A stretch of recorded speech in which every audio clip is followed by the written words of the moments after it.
Dakatarisa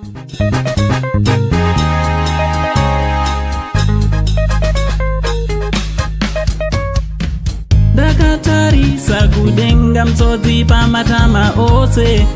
Vazukuru vangu ndine chimwe chandasangana nacho chamurikundona ndikusekerera kudai zvika. Nyaya dzachona dzemastreets esocial media pambacho nondomboseka tiri panhamo. Unotomboseka tiri parufu vazukuru handiti.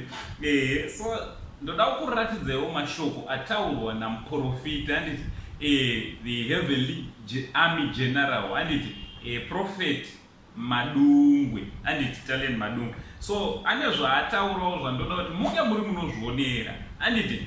So chiteerera muzukuru, kana wanga usati wasubscribe pathis channel ndinokurudzira kuti udii usubscribe kuitira kuti ugare uri updated handiti pachannel yenyu chamuneuya munofarira vazukuru. So mukutendera kwatachiitawo mastreets esocial media tazosanganawo nemashoko ataurwa naprofet Mudungwe handiti. Prophet Mudungwe ndofunga tese vazhinji vanowaziva. Prophet vaiva vanotonga kudenga, vanombopota vachienda kudenga vachinotonga ikoko vodzoka handiti.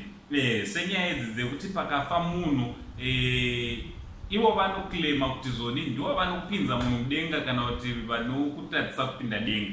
So this is what zvavanyora parufu rwaMoana naGinimbi handiti. Ndiyo itweet yavo vabva vanyora vakati Ginimbi naMoana vari muRemand kudenga uko takamirira kuti Mozisi adzoke ane basa raanga anobata kumaelections eAmerica.